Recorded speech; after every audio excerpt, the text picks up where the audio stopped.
Conrad Asca was born in 1974 in the tiny Caribbean nation of Antigua, and by every account, he was an outstanding person. Conrad was the leader of the family, said his brother. We all looked up to him.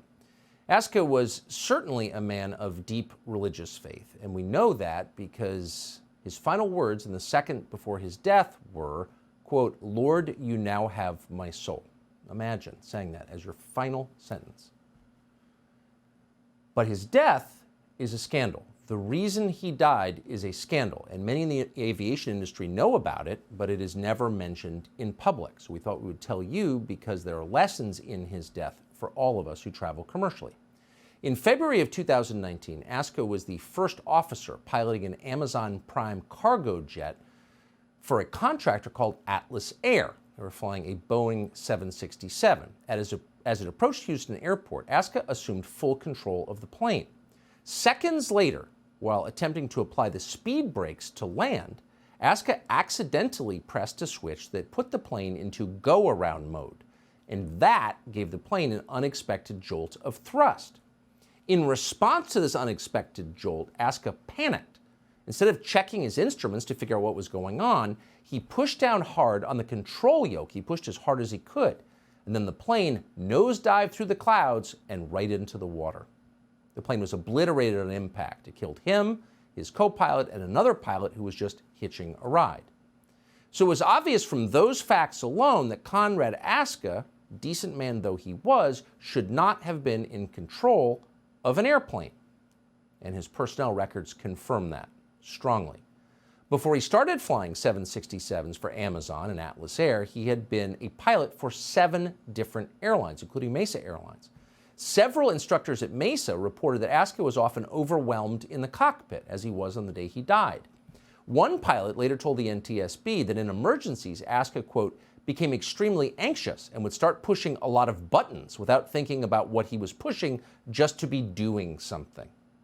To be clear, for a pilot, that can be deadly, and it was.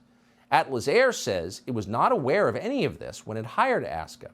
But once he arrived at Atlas Air, Asca was so deficient in the simulator that all pilots have to train on that the company had to restart simulator training just for him. All of his other classmates had graduated.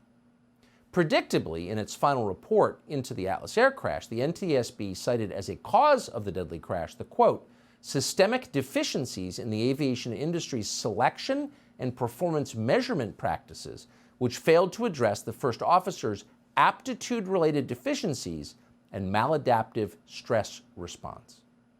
By the way, those are things that all airlines and the military screen for and have since aviation began. And Asca's family, who lost their son and husband and brother, knew that. And so they have gone on to file several lawsuits against Atlas Air and Amazon for gross negligence, specifically for putting this man in the cockpit despite his obvious inability to fly an airplane. So why was he flying an airplane? Well, in his specific case, we do not have a definitive answer, but it seems pretty obvious. Airlines like Atlas Air, in fact, all the airlines, are doing their best to hire and retrain pilots on the basis of irrelevant criteria like their appearance. And your appearance, to restate, has nothing to do with your ability to fly an airplane or perform heart surgery or do anything. It's immaterial. But on their websites, both Amazon and Atlas Air explained that, quote, diversity is paramount in everything they do.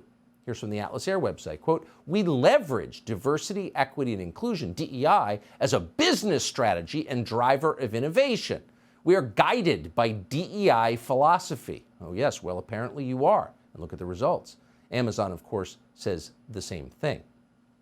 This is not an outlier. This is not just happening at Atlas Air. This is happening at every major carrier in the United States. Safety concerns ignored in favor of something called equity. Hiring by appearance, not by ability. This is insane, and in this case, it killed 3 people. United Airlines has promised that 50% of their new trainees will be, quote, women and minorities. Right. Not the best pilots, but people who look a certain way. Well, as we told you, in December, a United Boeing 777 bound for San Francisco came within seconds of hitting the ocean. It just dropped out of the sky. And the pilots, who apparently were not properly trained or hired for the wrong reasons on the basis of irrelevant criteria, were sent back to training. Thankfully, the hundreds of people on that plane survived. But this kind of thing is happening across the industry. Talk to anyone who works there. Talk to any working pilot right now. The airlines are in a mad scramble to meet equity targets, meaning they are pushing safety aside in favor of ideology. And people will die. People have died. It's going to happen again. This should stop. Subscribe to the Fox News YouTube channel to catch our nightly opens, stories that are changing the world and changing your life. From Tucker Carlson Tonight.